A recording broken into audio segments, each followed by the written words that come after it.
Ronald, what's the first step to your dream house?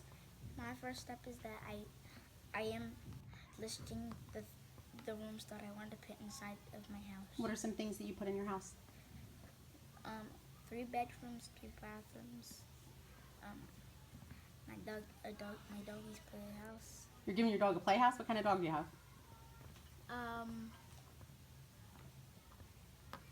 Is it a big dog or a small dog? Big. So you're gonna need a pretty big playhouse for him, huh? What are some other things that you would want to put in your dream home? I would want to put gaming studio. Why? Because I want to be on YouTube. Awesome.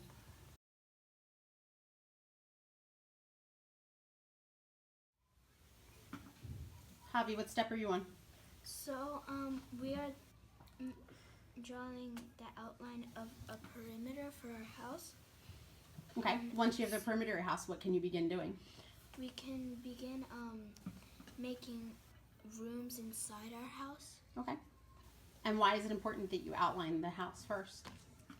It is very important to outline the outside so you can see like how much space you have for the inside, and just like in your mind start organizing like the rooms and how they To make sure they all what? So they all make sure like fit inside. Okay, what rooms did you include in your house? So some rooms I include was I really want my own Starbucks because I really love Starbucks and it's very like I really like it, and Okay. I include a recording studio For as what? well because I like when I like grow up I wanna make like my own YouTube channel. Awesome.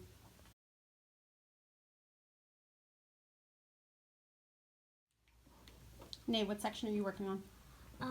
I am like separating my house into like different sections. So What are each sections going to represent? like I want to do a section where like the stuff that like I need like to live, like a bedroom, and then like maybe like inside the bedroom it could be like a bathroom. Okay, so you're creating each of the rooms of your house? Yeah. Okay, let's take a look. Catch him, see how you did it. So like I'm separating them equally so that like when I like have to count the squares, like it could be equal. Okay, perfect.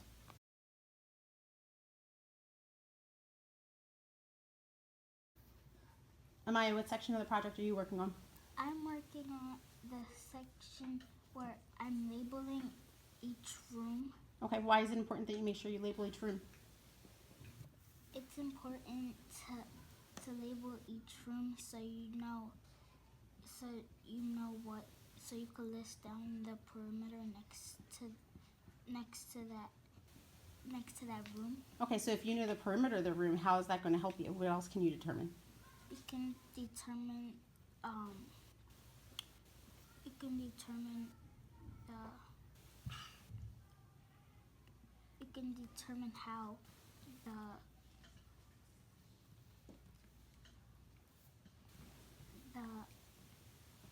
You can use the length and the width to figure out what? the length and the width to figure out the area. The area, which is how much space it's going to take up in your house, right? Mm-hmm. So right now, what do you notice? You have a pretty big house with a pretty big bathroom, right? Mm-hmm. Okay, so what other rooms are you listing? Go ahead, Mrs. B. I'm listing my first bathroom, my kitchen. Oh, I'm keep going going. to have a room with tubes so my hamster could crawl in, a music studio, a dining room, and a Starbucks. Awesome.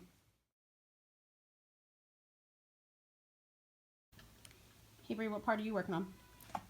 The part I'm working on is to find the area of each room of my house. Okay, so how would you do that? Say Mrs. B wanted you to tell me the area of the bathroom. What could you do? I can do 2 things. One of them, I can count the squares in it, or I can find the length and the width. Okay, show Mrs. B using the length and the width So for the bathroom. the length and the width for the bathroom. So when you see it, you can count the length and the width. Okay. So when you count, you just count the sides Okay. of it, and then you multiply it. Okay, show me. Do it. So So 1, 2, 3, 4, 5. So then you will put the 5 and put times and then count the length, which is 4. And then you will just multiply it, which is 20. So the So area, your bathroom is what, 20? 20 square unit. Awesome.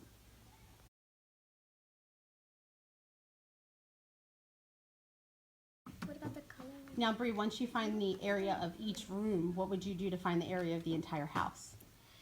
When you have all the rooms, all the areas of it, you will just have the total of each room and just add them to get the product of the whole entire house. The entire house. Awesome.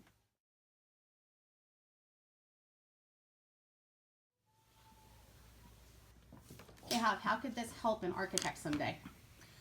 This could help an architect because an architect could take this model and then they could try and like find the land for like the whole entire house as well, and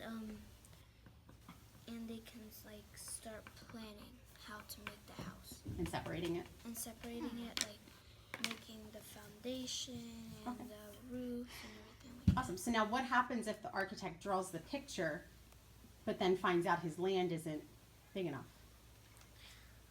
What's he gonna have to do? He's gonna have to so he has to redraw the house And how it lays out? and how it lays out on Awesome. the land that he has. Great job.